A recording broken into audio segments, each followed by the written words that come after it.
안녕하십니까? 저는 지금 60을 훌쩍 넘긴 딸 하나를 애지중지 키워낸 여자입니다. 아무리 생각해도 저만큼 인생을 매일매일 사건과 사고로 쌓아올린 사람은 없는 것 같아서 이야기를 풀어보고자 이곳을 찾아와 사연을 올리게 되었습니다. 이 나이가 될 때까지 정말 하루도 일이 없었던 적이 없더라고요. 어찌 보면 기구한 운명이고 어찌 보면 빡빡한 인생이지만 여러분들께 제 이야기를 들려드리고 싶어서 찾아왔습니다. 하루에도 수십 번씩 바뀌는 갈대 같은 마음처럼 제 인생이 참 여러 번 바뀌었습니다. 시작은 미약하나 끝은 창대하리라는 말처럼 제 인생의 끝이 아주 화려하길 기대해 보면서 이렇게 제 인생을 글로 풀어나가 보렵니다. 어찌 제 삶을 글 몇 줄로 끝낼 수 있겠냐마는 최대한 청취자 여러분들이 듣기 쉽도록 이야기를 써내려가겠습니다. 끝까지 들어주시고 제 인생의 끝을 여러분이 함께 해주신다면 더할 나위 없이 좋을 것 같습니다. 저는 강원도 산골에서 태어나 뒤로 10발자국만 디뎌도 산이 나오는 시골 깡촌에서 쭉 자랐습니다. 산 공기도 좋고 물소리도 졸졸 나고 가끔 가다가 들짐승이라도 마주치는 날에는 죽었다 싶을 정도로 무서워서 도망을 가야 하기도 했지만 그 시골이 참으로 정겨웠습니다. 자식을 더 낳고 싶어 했지만 저를 낳고 뭔가가 잘못되어 더 이상 자식을 가질 수 없게 된 우리 어머니는 저를 정말 금이야 오기야 키워주셨습니다. 어릴 때 저는 시골에서 사는 게 너무나도 행복했지만 점점 커갈수록 이 좁은 시골에서 자급자족하며 생활하는 것에 신물을 느끼게 되었습니다. 저희 아버지는 북을 치는 사람이었는데 국악을 하시는 대모님을 따라다니면서 푼돈을 벌며 생활하시던 분이었습니다. 저는 당연히 제대로 된 교육을 받으면서 자라지 못했고 북을 치는 아버지를 따라 장터에 나가는 것이 가장 재미있는 일이라 여기며 살았습니다.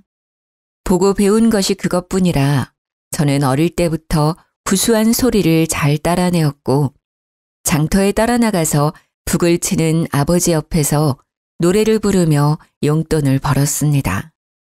그게 제가 초등학교 저학년 때의 일이었는데 가끔 장터에 나온 동급생 친구들에게 놀림을 당하기도 했지만 돈을 벌어 과자를 사 먹을 수 있음에 기쁘기만 했습니다. 학교에서도 제가 장터에서 노래를 부른다는 것이 소문이 나서 가끔 선생님들께서 노래를 시키기도 하셨습니다. 어린 나이였지만 시골에 다 쓰러져가는 집에 사는 저는 학교 근처에 새 아파트에 사는 친구들이 부러워 돈을 모아 집을 사고 싶다는 열망을 가지게 되었습니다.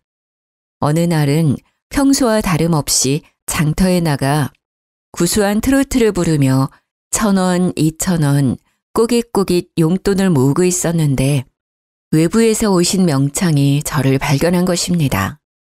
제가 노래를 부르는데 한이 서려 있다면서 나이도 어린데 어찌 이리 노래를 잘 부르는 거냐고 저에게 노래를 업으로 삼을 생각은 없냐고 하셨습니다. 당시에 저는 돈 버는 재미에 맛이 들려 있었기 때문에 땀을 뻘뻘 흘리며 거절을 하는 아버지 옆에서 꼭 하고 싶다고 제 의견을 피력했습니다. 사탕을 잔뜩 사주겠다는 명창의 말에 이끌려 저는 노래를 제대로 배우기 시작했죠. 그 명창은 판소리를 하는 사람이었던 것이었습니다. 어줍지 않게 트로트만 따라 부르던 제가 판소리를 하려고 하니 여간 힘든 것이 아니었습니다. 정말 TV 드라마에서 보는 것처럼 날이 추워지는 가을날, 산 중턱에 있는 폭포수에 들어가 득음을 위해 물살을 맞으며 노래를 부르기도 했습니다. 명창이 말하는 득음이 어떤 것인지도 모르는 12살 된 아이가 소리를 내고 있으니 어디 제대로 된 결과물이 바로 나오겠습니까? 저는 그 득음의 길을 걷기 위해서 쉬지 않고 노래를 불렀고 사춘기가 오고 목소리 톤이 미묘하게 달라지는 시기에 소리를 하도 질러댄 탓에 목소리가 걸걸하게 바뀌었습니다. 우리 아버지는 여자의 목소리가 이리 쉬어빠져서 어쩌냐 하며 걱정을 하시면서도 명창의 소리가 나는 것 같다면서 좋아하시기도 했습니다. 목에서 피가 날 정도로 노력을 한 결과 저는 좋은 소리를 가지게 되었고 판소리계의 샛별이라는 별명까지 가지게 되었습니다. 그게 제 나이 13일 때의 일이니 아주 오래전 일이긴 하죠. 명창은 강원도 산골에서 떼국물 줄줄 흐르던 저를 발견하여 국내에서는 모르는 사람이 없을 정도로 유명한 판소리꾼으로 저를 키워냈습니다. 중학생이 되면서 각종 국내 대회를 휩쓸던 저는 우연한 기회에 국제대회에 출전을 하게 되었고 그곳에서 우리 고유의 소리인 판소리로 우승을 차지했습니다. 아름다운 꾀꼬리 같은 소리를 내는 사람들 사이에서 걸걸한 소리를 뽑아내는 것이 이질적이긴 했지만 제 한이 서린 소리를 외국인들도 알아차린 거죠. 신이 내린 소리임이 틀림없다면서 저에게 과한 찬사를 보냈고 저는 국제대회 수상 이력 덕분에 이쪽 저쪽에서 초청을 받아 노래를 부르러 다녔습니다. 그때부터 저는 돈을 모을 수 있게 되었고 우리 부모님께 제가 열망했던 시내의 아파트 또한 선물을 할 수 있었습니다. 제가 고등학생이 되어서는 학교도 그만두고 전국을 돌며 판소리 공연을 하고 판소리를 널리 알리고자 해외 공연을 다녔습니다. 비행기를 처음 탔을 때는 너무나도 무서웠지만 하도 타고 이 나라 저 나라를 돌다 보니 그 어떤 교통수단보다 더 편하고 빠르다는 걸 알게 되었습니다. 국내에서는 저를 따라갈 후계자가 없음을 널리 알리며 판소리에 관심을 가져달라, 저를 응원해달라는 광고도 붙었습니다. 저는 대한민국을 대표하는 판소리꾼이 되었고 당연히 그에 따른 기고만장함도 조금 늘었습니다. 변은 익을수록 고개를 숙인다고 명창은 저를 꾸짖기도 했지만 원래 고등학생들이 그런 허세에 조금 찌들어 살지 않겠습니까? 다른 또래들과 달리 제 밥벌이를 하면서 지냈는데 부모님께 아파트도 떡하니 선물해 드렸는데 그 정도 허세는 조금 들어도 괜찮지 않나 싶었습니다. 저는 그렇게 19살이 될 때까지 안 가본 나라가 없을 정도로 각지를 돌아다니며 공연을 했고 판소리를 널리 알렸습니다. 가정주부로 평생 살았던 우리 어머니, 북을 치며 제 뒤를 쫓아다니며 매니저 역할을 해주셨던 우리 아버지, 우리 가정은 평생 행복할 거라 생각했습니다.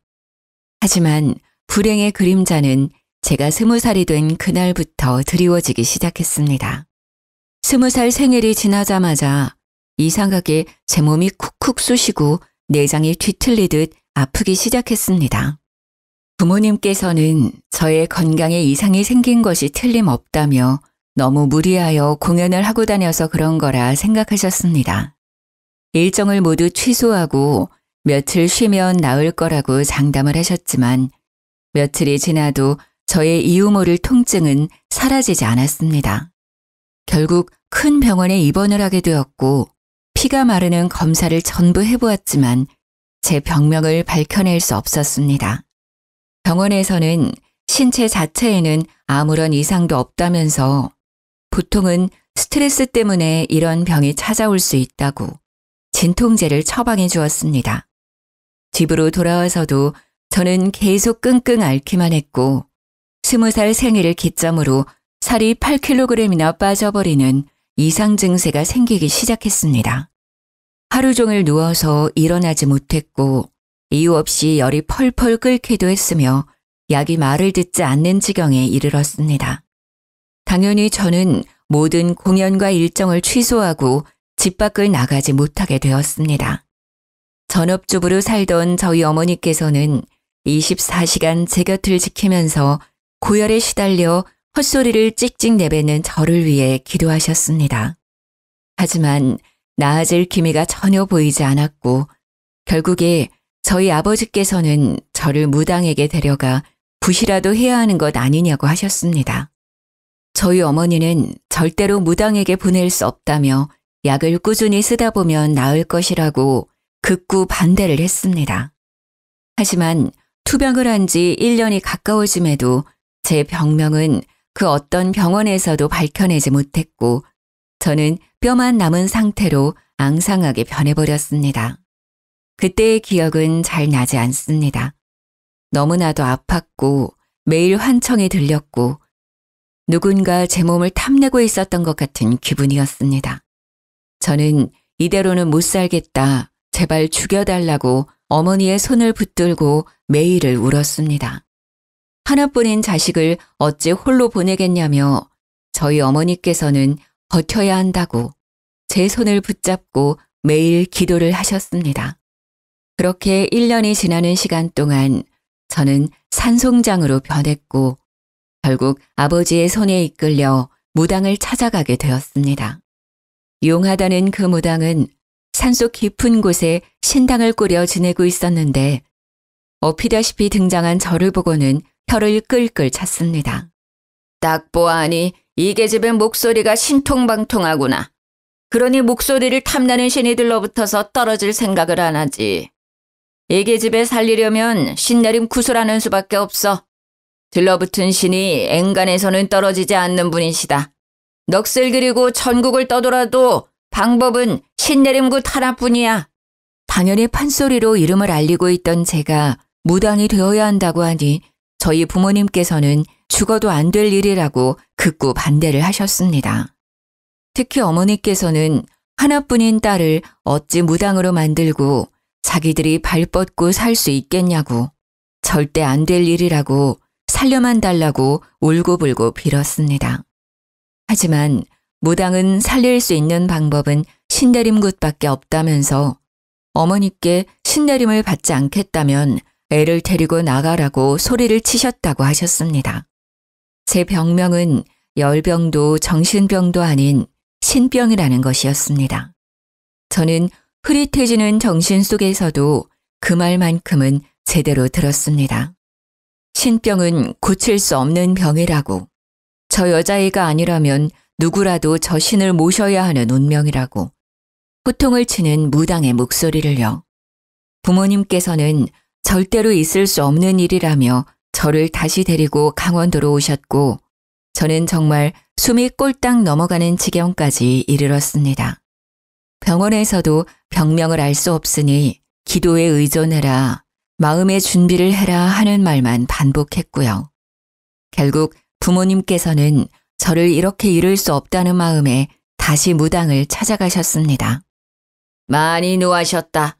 자기 인생에 순응하지 않고 순리를 거스르겠다고 결심을 했으니 누구라도 신내림을 받아야 할 것이야.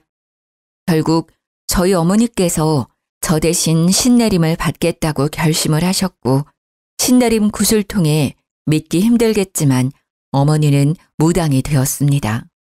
신내림 굿이 꼬박 15일간 이어졌고 저는 시름시름 앓다가 점점 몸이 호전되는 것을 느끼게 되었습니다. 정말 그 누구도 겪지 못할 신기한 일이었습니다. 15일 동안 열이 끓었다가 가라앉았다가 내장이 뒤틀렸다가 잠잠해졌다가 하더니 15일 뒤 저는 제 두 다리로 방을 걸어 나왔습니다. 홀로 제 옆을 지키던 아버지께서는 제 다리로 걸어 나오는 저를 보고 눈물을 하염없이 흘리셨습니다. 저는 정신이 맑아지는 기분을 느끼며 아버지께 그동안 고생하셨다고 이야기를 하는데 아무리 찾아도 우리 어머니가 보이지 않더라고요. 그제야 저는 어머니께서 저 대신에 신내림 굿을 받았고 무당이 되어 암자에 들어가게 되었다는 소식을 접할 수 있었습니다. 저는 저를 위해 한 몸을 희생하신 어머니의 모성애에 끊임없이 눈물을 흘렸습니다. 어머니가 너무나도 보고 싶고 그리웠습니다. 저는 며칠 지나서 몸이 정말 완벽하게 일상에 적응을 하자마자 어머니를 찾기 위해 산속에 있는 암자를 찾아갔지만 어머니를 볼 수 없었습니다. 신의 노여움이 엄청나게 컸고 저를 다시 만나면 제 몸을 집어삼킬지도 모른다고 하여 저와 만나는 것을 거부하셨기 때문이었습니다. 그 뒤로 저는 아버지와 단둘이 생계를 이어가야 했고 어머니와는 거의 생이별을 한 채 지내야만 했습니다. 신이 저를 탐내고 있다는 것이 현재 진행 중인 일이었는지 찾아가도 암자 문을 닫고 저를 만나주지 않는 어머니 때문에 어쩔 수 없이 어머니를 잊고 살아야 했습니다. 1년에 한두 번 정도 암자 전체가 개방되어 너도 나도 신을 기리며 기도를 하러 오는 사람들 속에 파묻혀 멀리서 어머니를 보는 것 말고는 볼 수 없었습니다. 저는 다시 판소리를 시작하게 되었습니다. 멀리서나마 어머니께서 제 소식을 듣고 응원을 해주시길 바라는 마음에서 말입니다. 이전처럼 명성을 되찾는다면 제 기사를 통해서 제 얼굴 한번 더 볼 수 있을 거라 생각을 하고 다시 한번 도약하기 위해 애썼습니다. 저는 명창이라는 수식어를 가지게 되었고 은퇴를 하신 선생님들의 뜻을 받들어 국내의 판소리를 전파하는 일에도 아낌없이 나서게 되었습니다. 그러던 어느 날 우연치 않게 공연을 하러 간 무대 뒤에서 한 남자를 만나게 되었습니다. 그 남자는 저와 달리 서양음악, 성악을 전공한 남자였는데 저에게 한이 서린 그 목소리가 너무나도 아름답다며 다가왔습니다. 아름다운 목소리는 성악 쪽이 아니냐고 제 목소리는 걸걸한 거지요 하며 대꾸를 하는데 제 목소리에는 남들에게 없는 뭔가가 있다며 푹 빠져들었다고 하더라고요. 제가 했던 공연들은 빠짐없이 다 보았다면서 저에게 사인 한 장을 해주라고 혹시 연락해도 되냐고 전화번호를 알려달라고 했습니다. 판소리를 하면서 남자의 관심을 받았던 적이 별로 없었던 터라 저는 쑥스러운 마음을 숨기며 전화번호를 알려주었습니다. 그렇게 서서히 서로에 대해 관심을 두고 연락을 하기 시작했고 제가 지방에 있든 어디에 있든 보고 싶다며 달려와주는 그 남자에게 빠져들었습니다. 제가 판소리 공연 후 지쳐있을 때 활력소가 되어주고 간혹가다 보고 싶은 마음이 쑥쑥 트는 어머니의 빈자리를 채워주는 그런 남자였습니다. 공허한 마음 한구석을 늘 지니고 살았던 저에게 꽉 차는 사랑을 보여주는 그 남자를 어찌 제가 가만 놔둘 수 있었겠습니까? 저도 속수무책으로 그 남자에게 빠져들게 되었고 저희는 남들보다 조금 빠르게 결혼을 약속하게 되었습니다. 성악을 전공한 남자답게 집안이 전부 음악을 전공한 사람들로 가득하다고 이야기를 해주었습니다. 시댁이라는 곳에 처음으로 인사를 드리러 갔는데 장식장 한편이 음악 콩쿠르에 나가 상을 받아온 트로피들로 가득하더라고요. 저도 어디 가서 상이라고 하면 빠지지 않는 사람이었지만 웅장한 집에 들어가니 주눅이 드는 것은 어쩔 수 없었습니다. 알고 보니 가족들이 전부 피아니스트, 지휘자, 성악가였고 죄다 독일에 유학까지 다녀온 인재들로만 구성이 되어 있었습니다. 북을 치는 아버지와 무당인 어머니를 둔 저는 너무나도 모양새가 빠지는 예비 며느리였습니다. 산골에서 폭포수를 맞으며 수련을 했던 저와 달리 남편은 어릴 때부터 독일에 유학을 가서 선생님께 발성하는 법을 배우고 피아노를 치기 시작했다고 했습니다. 제가 득음을 하겠다고 소리를 쥐어짜낼 때 남편은 유럽 여행을 하면서 각국의 맛있는 것들은 죄다 먹어봤다고 했습니다. 제가 대학에 가지 않고 신병을 앓고 누워 끙끙거릴 때 남편은 아주 유명한 대학 성악과에 들어가서 합창을 시작했다고 했습니다. 처음부터 끝까지 맞는 구석이 하나도 없는 우리 둘이 과연 잘 살 수 있을까 하는 의문이 들기도 했지만 아가페와 같은 사랑을 보여준 그 남자를 놓치고 싶지 않았습니다. 제가 부족하면 그만큼 더 노력하면 되는 것이라고 안일하게 생각하기도 했습니다. 결국 시댁에 인사를 드리러 갔는데 저에게 제일 처음 한 말이 바로 우리 집안은 서양음악을 하는 집안이기에 판소리꾼을 드릴 수 없다 였습니다. 저와 남편은 다른 이유도 아니고 그런 이유로 우리의 사랑을 갈라놓을 수 없다고 시댁에 반항을 하기 시작했습니다. 원래 로미오와 줄리엣도 양가에서 서로 앙숙처럼 반대를 해대니 둘의 사랑이 더욱 불타올랐던 것 아니겠습니까? 저와 남편도 아주 비슷했습니다. 시댁에서 반대를 시작하니 저희의 사랑이 더욱 고결한 것으로 느껴졌기에 반발심이 생기고 말았습니다. 시댁에서는 남편 보고 다시 독일에 가버리라고, 세상에 여자는 많고 음악을 하는 여자도 많다면서 남편을 구슬렸습니다. 하지만 서로의 눈에 보이는 것이 서로밖에 없었던 저희 둘을 갈라놓기엔 너무나도 허접한 소리였던 거죠. 저와 남편은 결국 마지막 선을 넘어버리고 말았습니다. 저는 시댁의 반대를 돌파하는 와중에 임신을 하게 됐어요. 남편은 오히려 시댁에 당당하게 임신을 했으니 결혼을 하겠다고 했고, 시댁에서는 목덜미를 잡고 쓰러지는 신용을 하셨습니다. 결혼을 더 이상 미룰 수 없다고 끝끝내 반대를 하시는 시댁 어르신들께 상견례 날짜를 통보하듯 전했습니다. 당연히 저도 아버지와 어머니께 상견례 날짜를 알려드렸지만 저희 어머니는 아무런 언질도 없이 나타나지 않으셨고 저는 참 서운했습니다. 상견례 자리에 아버지만 나타나자 시댁에서는 답답해하시며 저에게 물어보셨습니다.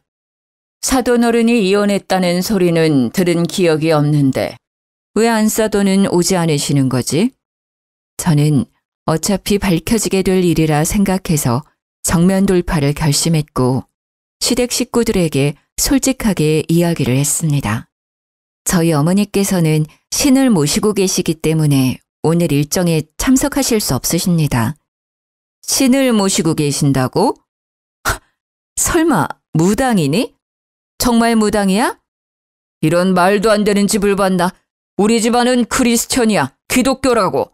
근데 무당? 무당 딸을 며느리로? 죽어도 안 된다.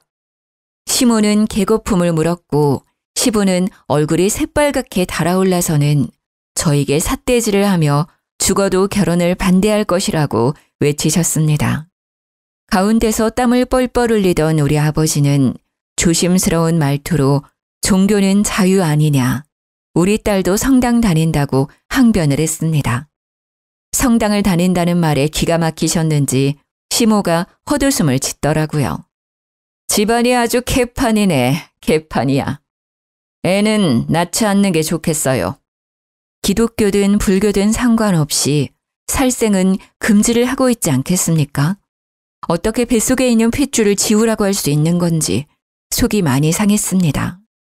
제가 아무 말도 없이 고개를 푹 숙이고 눈물을 삼키고 있으니 우리 남편이 벌떡 일어나서는 시댁 식구들을 향해 소리를 쳤습니다. 이 여자와 뱃속에 있는 아이는 제 가족이나 다름없습니다. 부모님께서 그렇게 나오신다면 차라리 의절을 하고 제 가족을 지키겠어요. 당당하게 소리치는 남편에게 저는 무한한 신뢰를 가지게 되었고 남편 또한 저와 아버지께 일어나시라며 이런 사람들과 상종하지 말자고 했습니다. 시댁 식구들은 모두 불쾌한 얼굴을 하고 어디 한번 나가서 잘 먹고 잘 살아보라고 으름장을 놨지만 남편은 꿈쩍도 하지 않았습니다. 저에게 이런 나쁜 소리를 듣게 해서 미안하다며 앞으로는 우리끼리 잘 먹고 잘 살아보자고 우리만 행복하면 된 것이라며 이야기를 하더라고요. 저는 그런 남편과 혼인신고를 하게 되었고 저희 아버지의 집에서 셋이 함께 생활을 하게 되었습니다. 각종 지방으로 공연을 하러 다니던 저는 임신을 해서도 그다지 달라지지 않은 생활을 이어나갔습니다. 임신을 해서 그런지 배에 힘을 주기가 조금 어려웠지만 소리꾼이 평생 소리만 했는데 공연 하나 이어나가지 못할 정도는 아니었습니다. 자리를 굳건하게 지키기 위해 노력을 했고 성악을 전공한 남편도 오페라와 독주회를 하며 돈을 벌어오기 시작했습니다. 하지만 그것도 잠시 대대손손 음악가 집안이던 시댁에서 남편을 공연에 쓰지 못하도록 뒷공작을 펼친 것입니다. 가족을 버리고 간 놈이 잘 먹고 잘 살 수 있나 보자고 일을 갈더니 결국 더럽게 손을 써서 남편은 모든 일이 끊기게 되었습니다. 어떻게 자기 자식에게 그런 짓을 할 수 있는지, 저 대신에 무당이 된 우리 어머니와는 너무나도 다른 행보라 끔찍하게 놀라웠습니다. 우리 남편의 일은 하나 둘 끊기더니 합창일을 하던 것까지 쫓겨나게 되었고 남편의 앞길은 완벽하게 막히게 되었습니다. 저는 어떻게든 생계를 이어나가기 위해 출산하기 전날까지도 쉼없이 공연을 하러 다녔고 우리 남편은 무력감에 빠져 점차 우울해지기 시작했습니다. 거기다가 출산을 하고 난 이후에 저는 딱 3개월간 몸조리를 하고 바로 돈이 필요하다는 것을 깨닫고 공연을 다니기 시작했습니다. 다행히 판소리꾼이 그다지 많지 않은 현실에 저를 찾아주는 곳이 많았고 저는 복귀도 아주 화려하게 치를 수 있었습니다. 제 복귀 소식이 기사로도 뜨고 공연표도 불티나게 팔렸지만 남편은 저를 축하해 주지도 않고 점점 우울해졌습니다. 아무래도 제가 승승장구를 하는 와중에도 아무것도 하지 못하고 집에서 아이만 봐야 하는 현실이 죽을 만큼 싫었던 게 아닐까 싶습니다. 제가 일을 하러 나가야 했기에 육아는 당연히 남편의 몫이 되었습니다. 육아를 도와줄 주위 어른이 하나 없었으니 부부가 해도 바쁘고 힘들다는 육아를 남편 혼자 하느라 얼마나 힘이 들었을까요? 남편은 집 밖으로 나가지도 못하고 하루 종일 아이를 업고 집안일을 해야 했으니 자존감도 많이 떨어졌을 거라 생각이 듭니다. 해외 유학파로 이름을 날리면서 네로라 하는 대학을 졸업하고 오페라며 합창이며 솔리스트며 이름을 날리던 우리 남편이 한순간에 경력 단절남이 되었으니까요. 거기다가 노래와 상관없는 육아일만 하루 종일 하니까요. 매일 우는 애만 달래고 애 분유주고 기저귀 갈고 씻기고 우울증이 찾아올 수밖에 없게 된 것이죠. 출산을 해보신 분들이라면 다들 아실 거예요. 너무나도 연약한 우리 아이가 아플까봐 다칠까봐 하루 종일 애만 살피고 있는 자신에게 빠지는 무기력감, 우울감. 남편은 결국 공연을 끝내고 돌아온 저에게 이렇게는 못 살겠다, 숨도 못 쉬겠다, 힘들다 하면서 울고불고 난리를 쳤습니다. 남편의 우는 모습에 놀란 저와 아버지는 남편을 데리고 병원을 찾게 되었고 병원에서는 육아 우울증이 온 것 같다고 했습니다. 하지만 제가 가장인데 일을 쉴 수도 없는 입장이고 저와 아버지는 계속해서 공연을 하기 위해 집을 비우게 되었습니다. 그런 생활이 이어지자 남편은 결국 시댁에 전화를 걸어서 우울해 죽고 싶다고 제발 살려달라고 빌었다고 하더라고요. 그런 기회를 놓치지 않은 시댁은 남편을 살살 구슬려서 잠시 해외에 나가서 바람이라도 쐬고 오는 게 어떠냐고 제안을 했다더군요. 남편은 저에게 웬일로 밝게 웃으면서 시댁과 연락이 닿았는데 자기한테 나를 세우지도 않고 우리 아이 안부도 물어봤다며 좋아했습니다. 우울해 죽겠다고 하니 돈을 주겠다고 해외여행을 좀 다녀오라고 했다고 가도 괜찮겠냐고 물어보더라고요. 남편의 웃는 얼굴을 정말 오랜만에 봤고 연을 끊겠다던 시댁에서도 먼저 손을 내밀어 주신 게 감사해서 남편에게 다녀오라고 얘기를 했습니다. 남편은 갓난아이를 데리고 독일에 가겠다고 했고 저는 아이를 두고 가라는 것으로 약간의 실랑이가 벌어졌습니다. 남편은 독일에 가서 베이비시터를 두면 된다고 했고 자기가 당장 일이 없으니 함께할 시간이 충분하다고 우겼습니다. 하지만 저는 해외에 나가서 애가 아프기라도 하면 곤란하지 않겠냐. 차라리 내가 공연을 다닐 때 24시간 상주 도우미와 함께 다니겠다고 했습니다. 남편은 저에게 그동안 공연을 한다고 집안을 돌보지도 않던 사람이 어찌 애를 보겠냐며 박박 우겨서 저는 결국 남편이 하고 싶다는 대로 해주게 되었습니다. 아이가 돌이 지날 때까지 제대로 아이를 돌본 적이 없는 건 사실이었으니까요. 아무튼 남편이 해외로 나간 지 한 달이 지나고 2달이 지났는데도 남편은 한국에 돌아올 생각을 하지 않았습니다. 처음에는 이왕 나간 거 제대로 즐기다 와라 했는데 2달이 넘어가면서부터 슬슬 마음 한구석이 불안해지기 시작했습니다. 그 즈음쯤 아버지께서 북을 하도 오랜 시간 두들긴 탓에 손목도 어깨도 손 쓸 수 없을 만큼 약해져서 통증 때문에 북을 제대로 치지 못하게 되었습니다. 저에게 다른 사람을 알아보는 게 좋겠다고 하셨고 저는 몇 개월을 더 북 치는 사람을 알아보며 공연을 돌았습니다.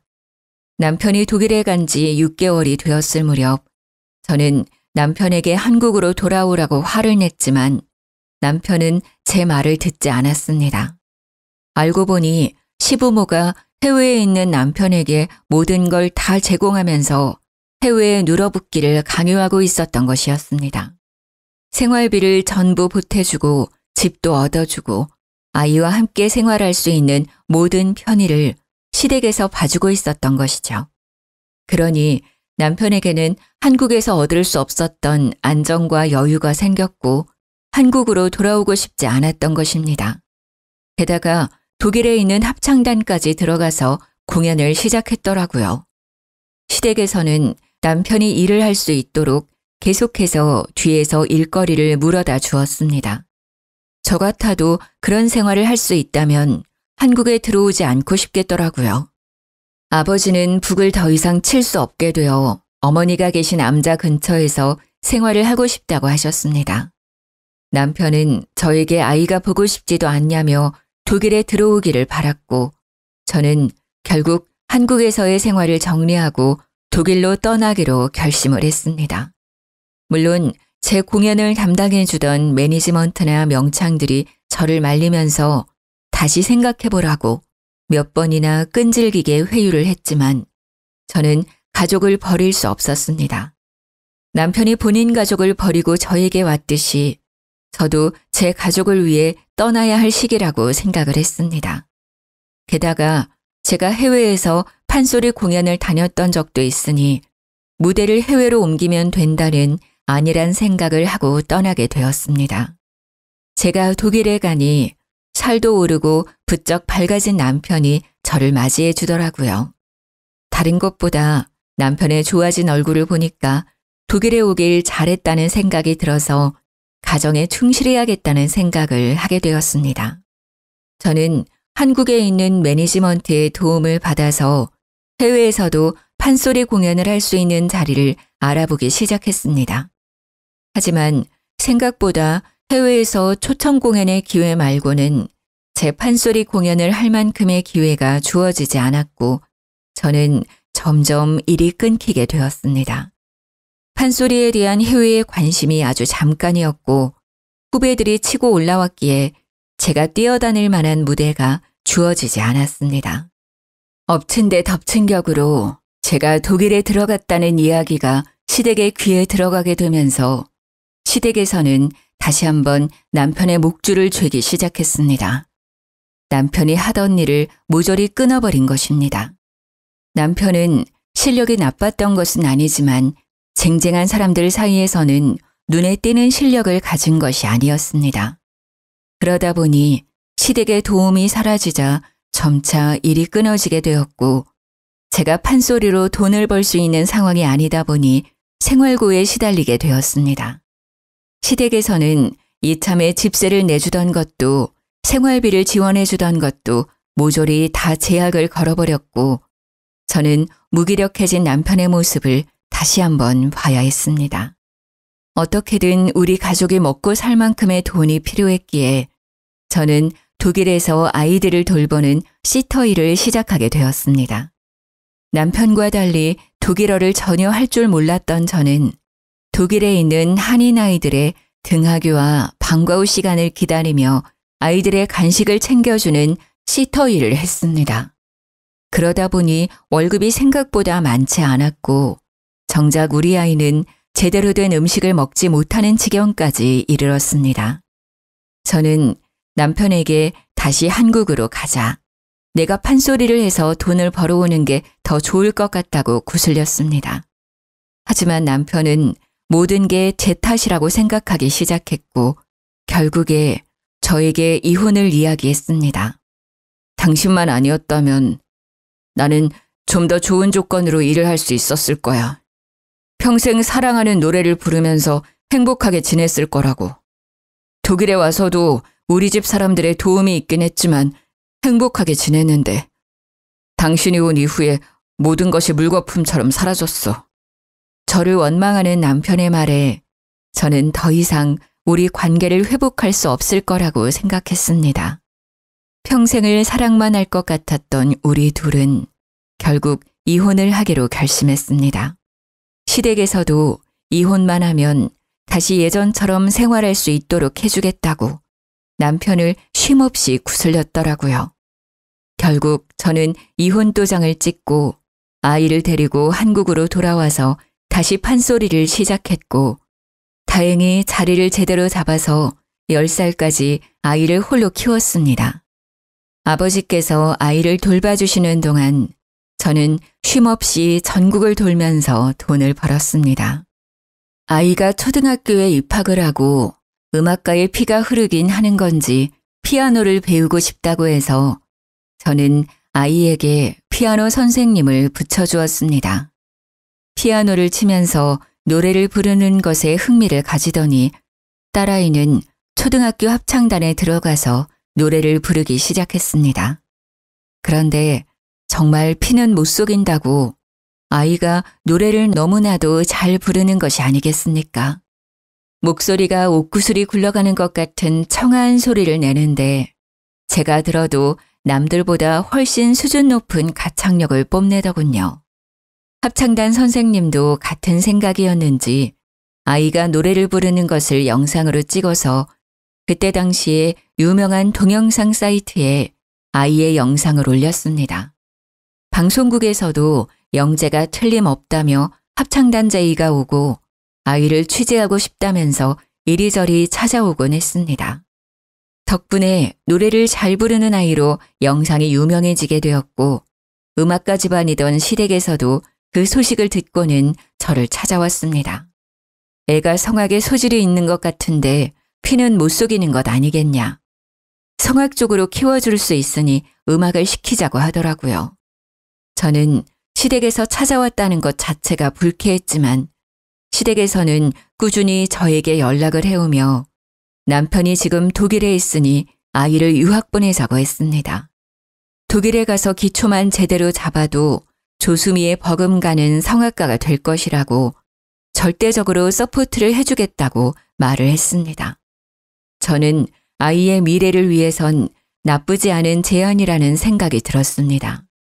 딸아이가 노래에 욕심을 보이기도 했으며 소리 자체가 성악을 했을 때 두각이 드러나는 소리였기에 독일로 보내기로 결심을 했습니다. 남편이 워낙 딸아이의 육아에 철저했던 사람이었으니 믿고 보내기로 한 것입니다. 그런데 시댁에서 그런 말을 하더라고요. 해외로 나가려면 양육자가 누구인지 그런 게 중요한 거 알고 있어? 남편이 양육자로 지정되어 있지 않으면 법적으로 제한이 생길 수 있어. 그러니까 아이를 위한 길이라고 생각하고 양육자를 우리 아들로 바꿔주었으면 해. 저는 내키지 않았지만 독일에 간다고 신이 나 있는 딸을 위해 눈물을 머금고 양육자를 남편으로 변경을 해주었지만 모든 것이 시댁의 계략이었습니다. 독일에 간 딸은 처음에 저와 연락을 자주 했지만 점점 연락하는 횟수가 줄어들기 시작했습니다. 한동안 연락 없는 딸이 걱정되어 전화를 걸어보니 없는 번호라고 나오는 것이 아니겠습니까? 저는 놀라서 딸의 집 주소로 편지를 보냈지만 그 집에 이미 딸이 살고 있지 않다면서 편지가 반송되어 돌아왔습니다.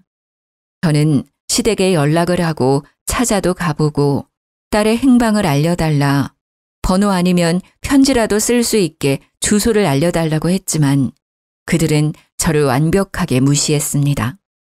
저는 결국 딸과 연락을 할 수 있는 방법을 찾지 못했고 그대로 딸을 잃어버린 어미가 되었습니다. 결국 매니지먼트사를 통해서 뒤에서 몰래 남편의 행방을 찾으러 다녔습니다. 남편이 성악을 계속하고 있었기 때문에 소식은 어렵지 않게 들려왔습니다.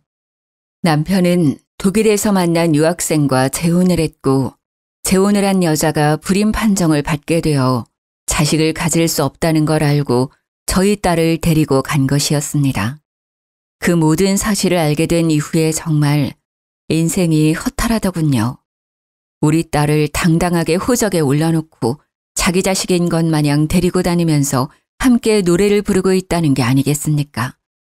그 뒤로 저는 제3자에게 간간히 들려오는 소식 말고는 딸의 얼굴조차 볼 수 없게 되었습니다. 어떻게 컸는지도 알 수가 없고 정말 막막함에 딸의 소식이 들려오기만 기다리고 있었습니다.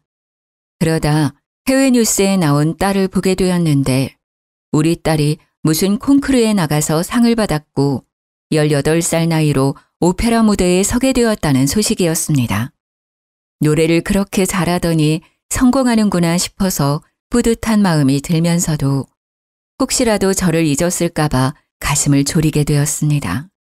저는 결국 딸의 매니지먼트라도 알고 싶어서 찾기 시작했으나 우리 딸이 따로 계약한 소속사 없이 혼자 개인 활동을 하고 있다는 것을 알게 되고 좌절하게 되었습니다.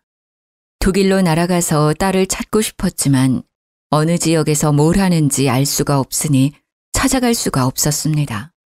그래도 뉴스로나마 딸의 소식을 받을 수 있어서 기뻤지만 그마저도 19살이 된 이후에 소식이 끊어지게 되었습니다. 그 어떤 공연도 콩쿠르도 나오지 않고 소식이 끊어져 버린 딸을 찾고 싶어서 난리를 쳤지만 결국 찾을 수가 없었죠. 저는 포기한 채로 5년이라는 시간을 더 보내게 되었습니다. 그러던 어느 날 우리 어머니의 신딸께서 연락이 왔고 30년 만에 어머니께서 먼저 보자고 저에게 연락을 하셨습니다. 저는 제 나이 50이 넘어서야 어머니의 연락을 받고 신이 나서 한달음에 어머니가 계신 암자로 찾아가게 되었습니다. 암자 입구에 들어서니 신딸이 저를 딱 막는데 불러놓고 왜 막느냐며 항의를 했더니 어머니께서 곧 나오실 테니 기다리라는 말만 반복을 하더라고요. 1시간을 꼬박 기다려서 어머니를 만나게 되었는데 저에게 그러시더군요. 저기 네 딸이 누워있다. 가서 봐라. 저는 이게 무슨 소리인가 싶어서 어머니가 가리키는 방으로 들어가니 정말 그대로 자란 제 딸 수연이가 바닥에 누워있는 게 아니겠습니까? 그런데 딱 보기에도 상태가 너무나도 좋지 않았고 애가 사람도 못 알아보고 시름시름 앓고 있는데 열이 펄펄 끓고 있었습니다. 네 딸 꼴을 보아하니 30년 전 기억이 떠오르지 않니? 네 딸이 신병이 찾아온 것 같다. 너처럼 신을 받지 않으면 죽을 수도 있을 것 같은데 너는 어쩌겠니? 너도 나처럼 대신 신을 받을래? 제가 대신 신내림을 받으면 우리 수연이는 살 수 있는 건가요? 너를 봐라. 똑같은 거지. 대신 나처럼 실력이 떨어지기 전까지는 만나기 힘들 거야. 곱게만 커야 할 우리 딸에게 그런 병이 생겼다는데 제가 뭘 가리겠습니까? 당연히 신내림을 받아야겠다고 생각했습니다. 수연이가 잠시 정신을 차렸을 때 이야기를 들어보니 독일에서 승승장구하다가 갑자기 신병이 찾아와 사경을 헤매게 되었고 시댁 식구들이 여기에 버려두고 가버렸다고 했습니다. 남편 새끼에 대한 조금의 정까지 전부 털려버렸습니다. 저는 딸과 대화를 통해 그간 쌓인 오해를 풀었고 신내림을 대신 받기로 결심을 했습니다. 어머니의 주도하에 내림굿을 받았고 정말 신기하게도 우리 수연이의 병은 말끔히 나았습니다. 다시 독일에 가서 노래를 부르라고 하니 싫다며 한국에 남겠다고 했습니다. 수연이는 다시 처음부터 성악을 시작했고 작은 무대부터 큰 무대까지 고루고루 서게 되었습니다. 당연히 시댁에서도 알게 되었고 어머니와 함께 지내고 있는 남자로 시모가 찾아왔더군요. 결국 무당이 될 운명이었구먼. 이래서 개판인 집안이랑은 연을 맺으면 안 되는 것이었는데 욕심이 가득한 할미 같으니라고 화를 크게 입을지도 모르니 할미 차 조심해. 제가 무당이 되어서 그런 건지 시모의 얼굴을 보는데 스쳐 지나가는 그림이 막 보이더라고요. 저도 모르게 시모에게 말을 뱉으니 시모가 놀라서 도망을 쳤는데 그날 차를 타고 집에 가는 도중에 고라니를 쳐서 차 사고가 났다는 게 아니겠습니까? 경미한 사고긴 했지만 제 말이 마음에 걸렸는지 찾아오지 않더라고요. 우리 딸이 독일에 들어가지 않고 계속 한국에 있으니 결국 전 남편과 재혼녀가 한국에 와서는 우리 딸을 설득하기 시작했다고 합니다. 딸이 귀찮으니 저희 암자 근처에 아버지 집으로 숨어 들어왔는데요. 끝내 저희 암자까지 찾아와서는 딸을 내놓으라고 저를 협박하기 시작했습니다. 내가 내 딸을 대신해서 신내림을 받았는데 이제 와서 내 딸을 데려가려고 해? 후적상 내 딸인데 어떻게 당신 딸이라고 박박 우게 되는 거야? 이 망할 년, 자궁에 탈이 난 게 선천적이라고 구라를 친 나쁜 년. 네가 떼다 버린 애가 셋이 넘는 걸 하늘이 아는데. 그러니 남편의 재혼녀가 사색이 되어서는 저한테 삿대질을 하며 너 누구냐고 소리를 막 치더라고요. 어쩌겠습니까? 신을 받은 이후에 보고 싶지 않아도 보이고 말하고 싶지 않아도 신의 목소리가 터져나오는 것을요. 재혼녀가 불임이 된 이유가 젊었을 때 하도 난잡하게 놀아서 낙태 수술을 여러 번 반복하면서 생긴 것이었습니다. 그 사실을 알게 된 남편이랑 시모가 재혼녀를 쥐잡듯이 잡았는데 재혼녀도 뻔뻔하게 나오더라고요. 당신도 유부남일 때 나 만나서 바람 피운 거잖아. 그러면서 둘이 개싸움을 하는데 아주 흥미진진했습니다. 결국 둘이 이혼을 하고 재산 분할까지 했는데 서로 돈을 주지 않으려고 난리를 쳤다고 하더라고요. 그 이후로 저는 제 아내 신 때문에 딸이랑 자주 만날 순 없지만 연락을 자주 하면서 지내고 있습니다. 말년에 어머니와 함께 지낼 수 있어 행복하고 아버지와도 자주 만날 수 있어서 행복하게 지내고 있습니다. 붓을 하러 오고 점을 보러 오는 사람들이 줄을 서는 암자라 안정적으로 잘 살고 있습니다. 그렇게 큰딸이 곧 결혼을 앞두고 있는데 제가 무당이라 딸에게 미안한 마음이 먼저 들더라고요. 하지만 사돈어른이 암자까지 찾아와서는 제 손을 꼭 잡으며 며느리 걱정을 하지 말라고 자기들이 잘 보살펴주겠다고 이야기를 해주어서 안심이 되었습니다. 저에게 제가 신을 모시고 있기 때문에 신의 축복이 함께하지 않겠냐고 하는데 정말 눈물이 쏟아져서 혼났네요. 좋은 사람 만나서 결혼까지 하게 된 우리 딸을 위해 저는 오늘도 기도를 올려봅니다. 남은 여생 행복하게 살다가 하늘 곁으로 가길 기도하며 제 글은 여기서 마치도록 하겠습니다.